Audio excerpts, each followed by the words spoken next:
Oh, Canon, you gon' done it now. You gon' done it now. Okay, maybe I won't be one to add too much fuel to the fire and all the hate that is going Canon's way. In this video, I'm going to talk about the recently announced Canon RP mirrorless camera and why maybe it's not such a big deal that 24 FPS is missing from it. Okay, so I woke up this morning, I saw like there were hundreds of videos on YouTube, everyone getting angry at Canon for some reason. Why?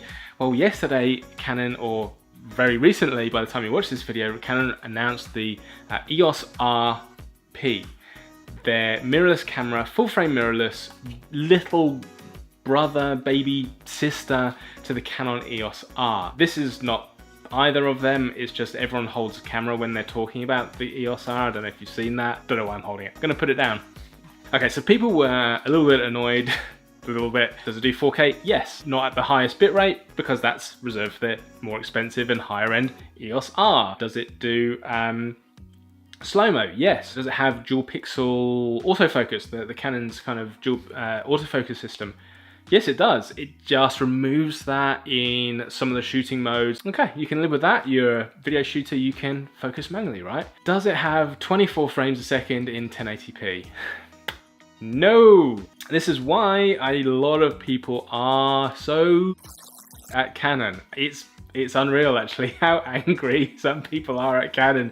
Canon's got a history of maybe kind of hindering, dare I say, its camera models. Maybe it's been a little bit fearful that one camera model will start to cannibalize the other. So they've always been very selective in the features it gives their cameras, but the 24 FPS thing has really pissed a lot of people off, and in fact, now they only have, it's going to ship in 30 frames a second. Why is this a big deal, or is it a big deal? Because here in Australia land, if we're shooting for broadcast or for TV, which is the same thing, we shoot in 25 frames a second. It's the same in any PAL country. We're used to 25 FPS, which is very similar to 24 FPS, which is kind of the cinema standard, I guess. I don't think, maybe I've shot one video in 30 FPS.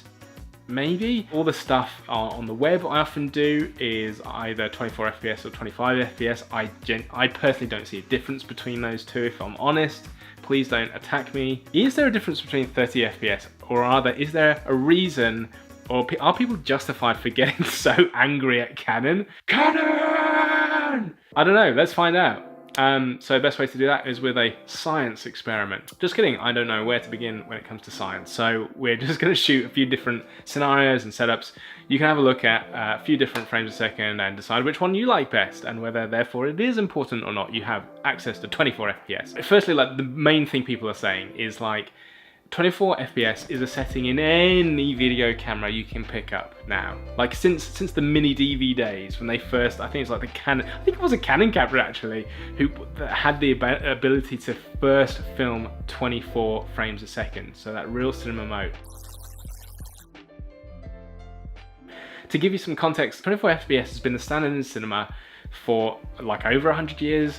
You go to a cinema or a theatre, you're going to see something projected, usually at 24 frames a second. Yes, there are events and certain types of cinemas that will project things in a higher frame rate.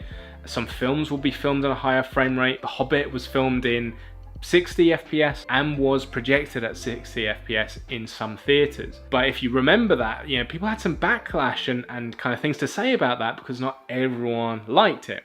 So does the frames per second affect your viewing experience? Let's find out. Simple, you know, camera 1, camera 2 test. Tell me if the next shot is 30 frames a second or 24 FPS in the comments below. Ready? 3, 2, 1, go. I gotcha. Obviously, if there's not much movement in the image, it's going to be harder to tell because that kind of relates to why frames per second is so important. The number of images a camera can capture a second and the number of images projected back per second has an effect how our kind of brains are perceiving the motion. I don't know if that's the best way to explain it. So if you film something at 12 frames a second and play it back at 12 frames, it just seems a little bit stuttery. If you play something back at 60 frames a second, record something in 60 frames, play that back at 60 frames, you can generally tell it's almost like this hyper-realistic video. So it definitely affects it. I'm not saying it doesn't. I'm not saying it's not important, but like, how important is it? So I kind of grabbed the missus. I'm going to take you through 3 different scenarios, and I genuinely do want you to let me know which setup you think is shot in which FPS. So the first setup I shot Kylie, she was just working at her desk. So this first shot here.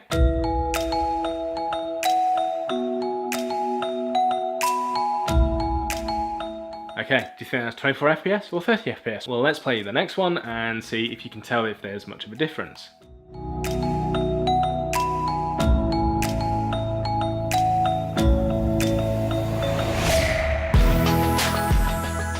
So the first sequence there was actually shot in 30 frames a second.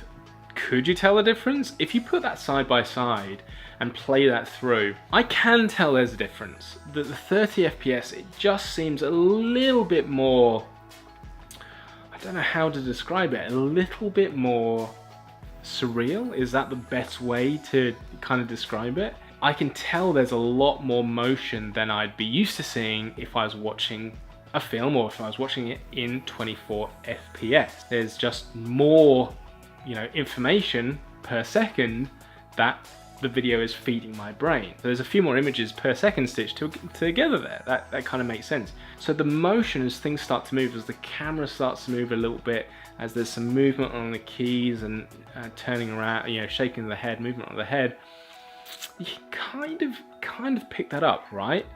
But it's not major. If I'm honest, if I shot something like that in 30 frames a second and delivered it for a client, I doubt they'd really care or notice that much that it wasn't 24 FPS. How dare you? But when you start to add more motion, how does that affect the FPS? Or rather, how does the FPS affect that playback and the way we perceive that image? Does it become more video-y or more cinematic-y?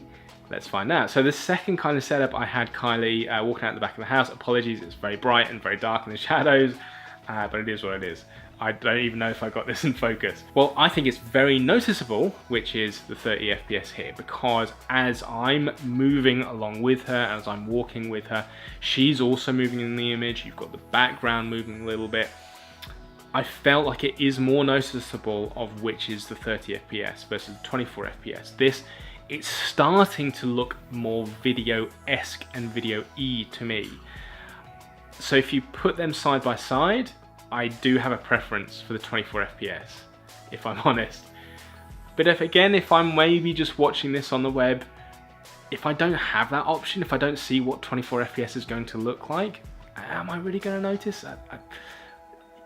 Yeah, I'd probably say I would. Would I care? Probably not. But let's move on to the third kind of setup, where we have the most motion. I jumped in the car with Kylie. She went around the block a couple of times. Again, this is very obvious now. You've got a lot of movement, a lot happening, especially in the background, as I kind of focus on it or as I'm focusing on Kylie. Definitely embedded in our brains what a 24 FPS image looks like, video looks like versus a 30 frames per second image. I didn't expect to actually see such a big difference. So when I think back to why people are so pissed off at Canon, maybe there is justification there. But then again, maybe not. Because if you're really that concerned about shooting in 24 FPS, buy a camera that has 24 frames a second and can shoot in it. Is that going to be every other camera? Yeah, sure. And so maybe that's the meme, maybe that's the joke. But I don't know why people are maybe making such a big deal out of it. Canon have been known to kind of handicap their cameras a little bit and not add all the functions in. You'd hope, everyone hopes for a certain quality of features, and Canon goes, yeah, we hear you, but it's our camera, we'll do what we want. This camera, the EOS RP, is clearly going to be marketed to people who are kind of fresh out the gate, and it is still technically a stills camera, guys, not so much a video camera. And the thing we've got to realize as we're kind of progressing through newer technology ourselves as filmmakers, as image makers, as cinematographers, our skill is progressing with that. So as we move on to the next camera, that's why we want it to have 10-bit internal, because we're getting better at color grading. That's why we want it to have a high bit rate, so that when we get to blow it up on a big screen, we have, you know, a real nice amount of detail in the image. But think about the people who are just starting out in video, people who don't know anything about frame rate. Are they going to really care that this camera doesn't have 24 FPS? If they're just making videos for YouTube? Probably not. And I know a lot of the cinema aficionados out there won't maybe like that, but at the end of the day, I think it's all about telling a story, right? And putting a bunch of images together to tell that story. So if you are capped at having a camera that is 30 frames a second, like the 5D Mark II when that first came out, only did 30p. Obviously a firmware update fixed that. Maybe a firmware update could actually fix the EOS RP and give you 24 frames at 1080p. I guess time will tell. You don't have to really care that much about it. There are so many more options out there that will give you a good looking image for what you want, for a price point that is half decent and has glorious 24 frames a second. So what's your opinion about the Canon EOS RP? Is it a gaff? Is it something you'd consider? Do you care about 24 FPS? Do you shoot in 25 or 30 FPS? Tell me, I'd love to know your thoughts, and thanks again for watching this video. I'll keep this nice and short today, but if you did like this video, do me a favor, click the like button, because it really does help kind of me keep motivated to keep making more videos for you. I'll come back with some more video content again sometime soon. All right, bye.